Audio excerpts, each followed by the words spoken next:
Hi, welcome back to Resilient Foundations, and I'm Rebecca Plantz.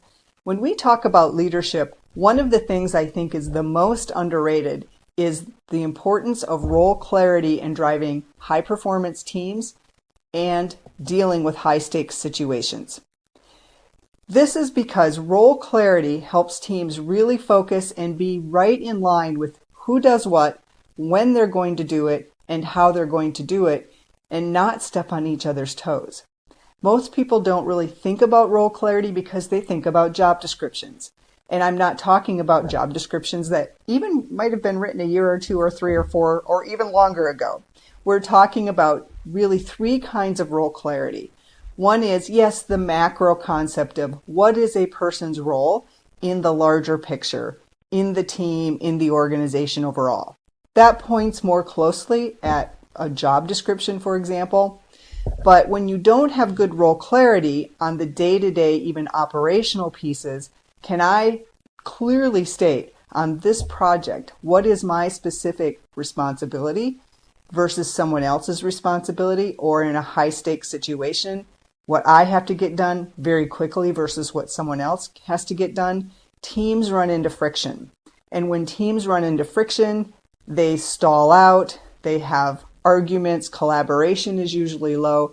So it is a huge factor in making sure that teams can perform both on a daily basis and when they're up against a critical situation. So what we don't want to have is something goes sideways and then everyone looking at each other, that moment in the room where fingers are pointing, people are quiet, and they're looking at each other not knowing who's on point. What am I supposed to be doing specifically? That's what we're trying to avoid. So pressure will not create the confusion. Pressure itself will not create that, but it will reveal it. So the more pressure a team is under, the more apparent it will be if role clarity is missing. Okay, how do you fix that? So here's some things that you're going to see happening to know that you have something to fix. When clarity is missing, like let's say even on a day-to-day basis, you may see and observe people hesitating.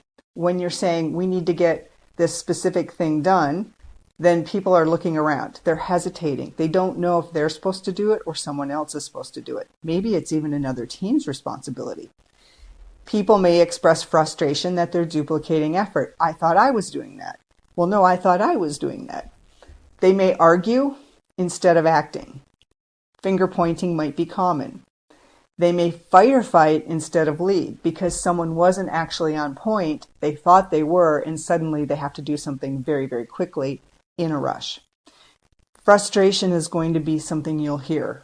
Blame is something you might hear. People blaming each other, blaming other teams. And they stop trusting each other. So if you're sensing that team members are not trusting each other, you might actually have an issue with role clarity, not personnel. So in high-stakes environments or something happening that's really, really critical, that's going to be even more apparent. There's three types of role clarity you want to be looking for. The first one we talked about a little, which is what we call the macro clarity. So the big picture. Why does your role exist? What outcomes do you have? And the more you can make it outcome-based, the more you know there's a real role and a position there. So if you can't describe your job and outcome in one sentence, and by the way, this is actually important as you think about your own career, being able to describe your job and your outcome in one sentence. If you can't do that, really spend some time thinking about that and having your team members think about that. Operational clarity is the second kind. This is really what happens on the day-to-day. This is where you say, what decisions do I own? What actions do I own? And what's yours versus someone else's? And this could, again, be at the team level. So as a leader, you want to also know the macro and the operational clarity for the team as a whole. What is your responsibility as a team? And then each individual's responsibility should ladder up to that. So teams that operate quickly aren't guessing. It's the basketball team, where the center knows what their responsibility is and the guard knows what their responsibility is. and they know whose zone is what, and they know who's controlling the passing game and the shooting game. All these decisions are made up front because people know what their position is. So we don't want to negotiate ownership on the fly. We want to know in advance, I have this role, this is what this role means. And crisis clarity, again, this is usually where it falls down. Where most leaders fail is that when something breaks, people aren't positioned to know who does what and maybe even be able to act without a lot of conversation. They can just execute.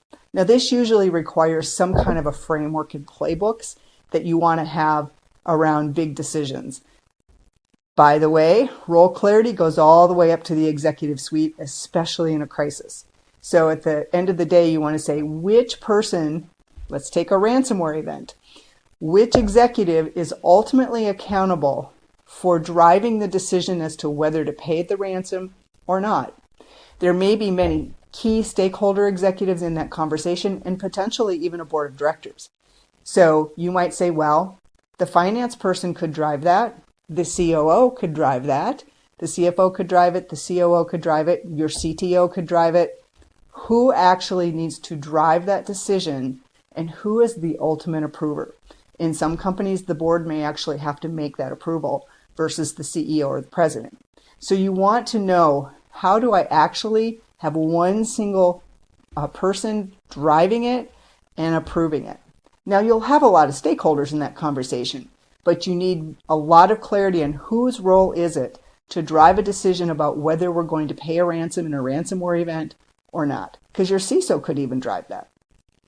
So you need to know your escalation paths and you need to know who's doing what at every team involved all along the way. And there will be a lot of granular job clarity, role clarity questions in that playbook you're going to need, because your security operations center, for example, and the leader of that will have a very specific role versus someone that's in marketing or communications in particular, where they're trying to manage the reputational aspects. Those roles all matter, and ultimately an event in a crisis is probably going to go up to your C-suite.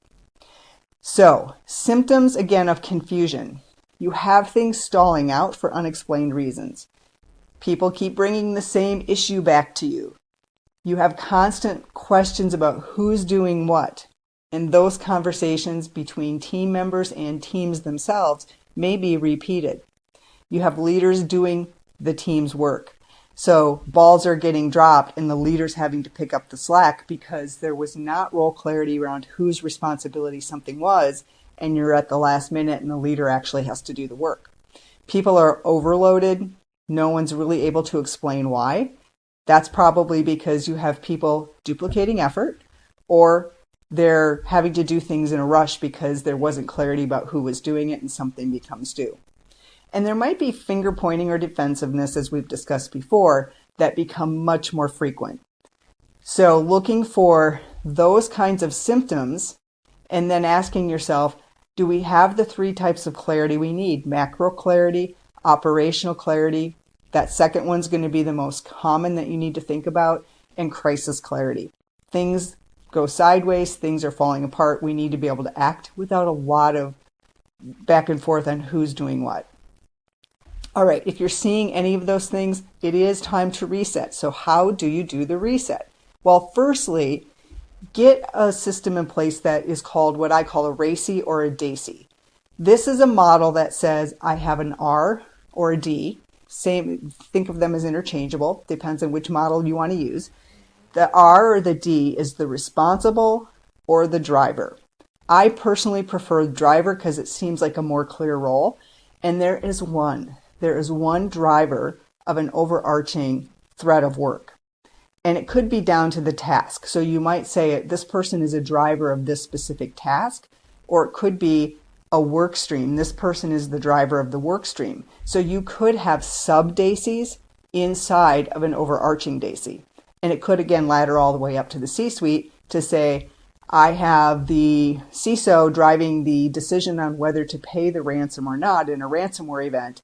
And that person's going to be looking for detail from other drivers of things like There's probably a finance person doing a financial assessment. There's a technology person working to determine if recoverability is possible on the data. So you're going to have other Ds that are in the work stream underneath that, but they will have very specific tasks versus the overarching drive the process to get to the decision. Drivers can have multiple flavors of how they operate. It can be very granular or it can be more macro. So think about it that way as well. The A can either be the approver or the accountable.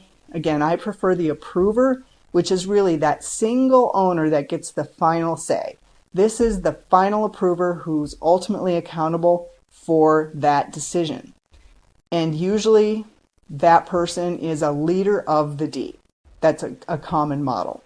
So this is the single owner of the outcome. The C is the consultant or the contributor. I prefer contributor because then I can say, not every contributor is a voting member in the final decision or has a consensus responsibility to drive a decision. Strong contributors are those that I look to say, yes, you are a contributor. You might be a subject matter expert that I need to engage, but you may not be someone who has what I would call voting rights or consensus rights that I have to get you fully aligned before the driver and the approver can do an approval.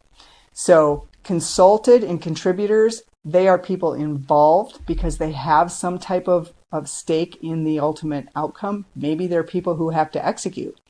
So they may be involved, but the strong contributors are the ones that actually get somewhat of a voting right in it. Ultimately, the driver and approver are still the ones accountable at the end of the day.